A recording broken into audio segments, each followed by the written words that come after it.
भारत को विश्वगुरु बनाना है, एक भारत श्रेष्ठ भारत बनाना है, तो सबसे पहले सरकार को एक देश एक विधायिका संहिता यानी one nation one legislature code बनाना चाहिए। हमारे देश में कार्यपालिका है, न्यायपालिका है, विधायिका है। कार्यपालिका में जो लोग काम करते हैं सबकी मिनिमम क्वालिफिकेशन है, मैक्सिमम एज लिमिट है। न्यायपालिका में जो लोग काम करते हैं उनकी भी मिनिमम क्वालिफिकेशन है, मैक्सिमम एज लिमिट है। लेकिन विधायिका यानी संसद विधानसभा के सदस्यों की न मिनिमम क्वालिफिकेशन है न मैक्सिमम एज लिमिट, जबकि सबसे इंपॉर्टेंट काम हमारे देश में सांसदों और विधायकों का है। सांसदों और विधायकों को ये संविधान रटा हुआ होना चाहिए। ये भारत का संविधान सांसद और विधायक के टिप्स पे होना चाहिए, टिप्स पे। उसको पता होना चाहिए कि संविधान के किस आर्टिकल में क्या लिखा हुआ है। ये क्यों होना चाहिए? क्योंकि सांसद और विधायक को लॉ मेकर कहते हैं। लॉ मेकर मतलब कानून बनाने वाला, और कानून जो बनाया जाता है वो संविधान की भावना के अनुसार बनाया जाता है। तो हमारे सांसदों और विधायकों को कानून बनाना आना चाहिए, लेकिन कानून कैसे बनाना है वो संविधान जब पता होगा तभी उनको समझ में आएगा कि कानून कैसे बनाना है। दुर्भाग्यवश हमारे देश में आज भी सांसद और विधायक बनने के लिए कोई मिनिमम क्वालिफिकेशन नहीं है, कोई मैक्सिमम एज लिमिट नहीं है।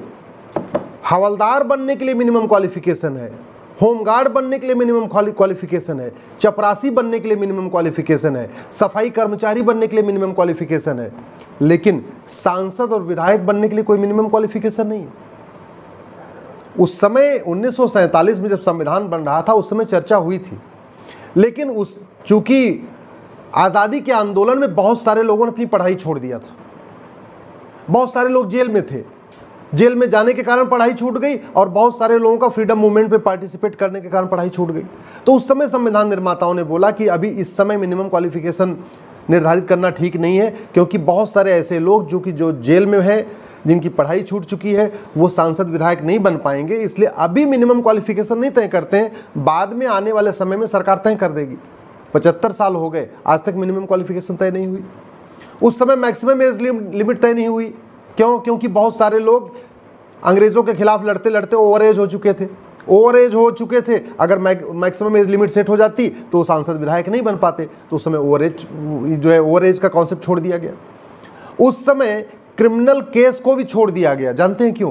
क्योंकि हमारे देश में ज़्यादातर लोग जो प्रमुख हमारे नेता थे, सबके खिलाफ अंग्रेज़ों ने झूठा मुकदमा दर्ज कर रखा था। सबके खिलाफ, किसी के खिलाफ देशद्रोह का मुकदमा, किसी के खिलाफ मर्डर का मुकदमा, किसी के खिलाफ बम फेंकने का मुकदमा, कुछ न कुछ सबके खिलाफ किया हुआ था।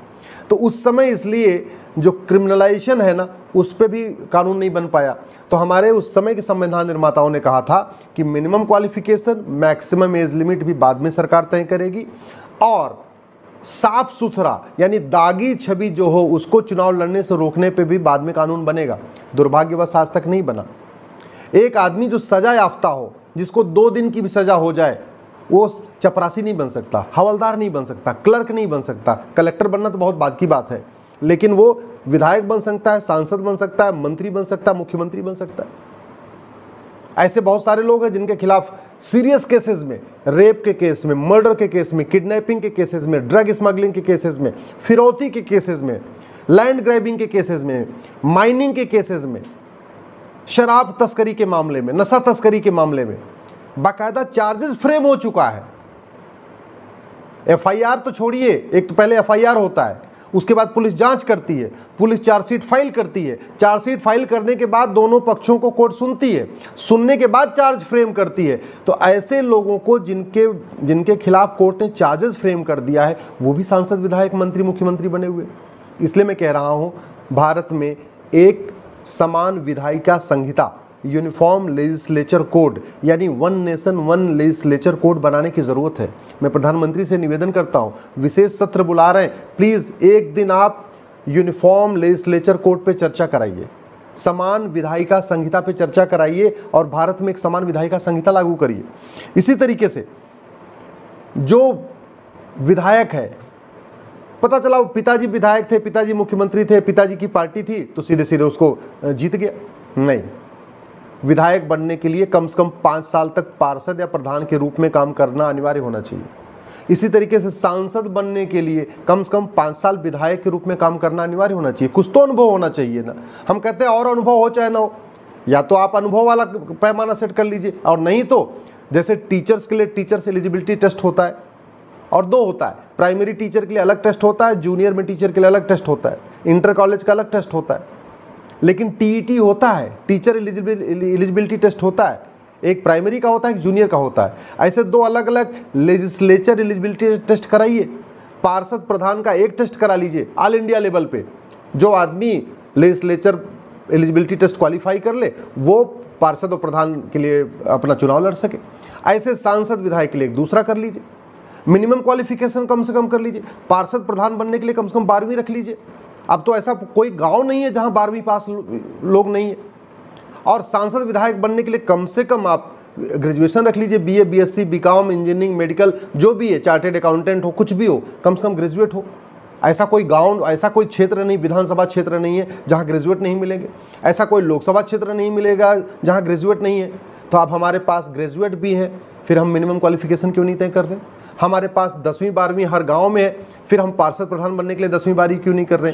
मेरा ये मानना है कि मिनिमम क्वालिफिकेशन ज़रूरी है, मैक्सिमम एज लिमिट ज़रूरी है।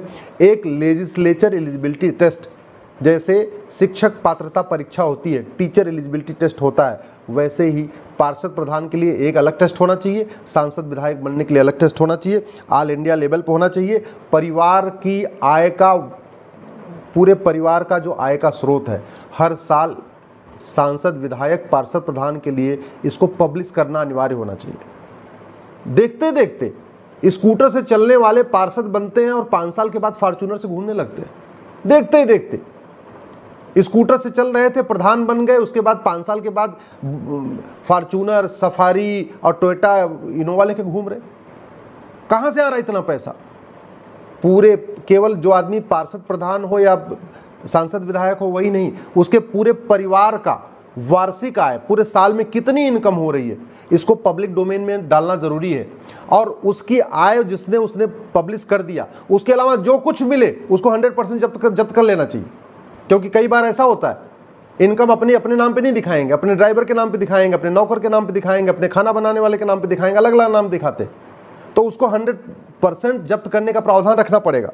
इसी तरीके से जब एक सजा याफ्ता व्यक्ति, सजा याफ्ता तो छोड़िए, जिसके खिलाफ मुकदमा हो जाता है वो भी आईएएस की परीक्षा में नहीं बैठ पाता, जिसके खिलाफ चार्ज फ्रेम हो जाता है वो टीचर नहीं बन पाता, लेकिन वो सांसद बन के शिक्षा मंत्री बन सकता है। आज की डेट में एक सजा याफ्ता व्यक्ति चपरासी नहीं बन सकता, हवलदार नहीं बन सकता, होमगार्ड नहीं बन सकता, सफाई कर्मचारी नहीं बन सकता, लेकिन एक सजा याफ्ता व्यक्ति सजा पूरी होने के 6 साल के बाद चुनाव लड़ सकता है। और पार्टी बनाने और पार्टी पदाधिकारी बनने पे तो कोई प्रतिबंध ही नहीं है। लालू सजा याफ्ता है, पार्टी अध्यक्ष बन के बैठे हुए, चौटाला सजा याफ्ता है, पार्टी अध्यक्ष बन के बैठे हुए, मधु कोड़ा सजा याफ्ता है, पार्टी अध्यक्ष बन के बैठे हुए, शशिकला सजा याफ्ता है तमिलनाडु में, वो भी पार्टी अध्यक्ष बन के बैठी हुई है। कितने सारे लोग ऐसे सजा याफ्ता है।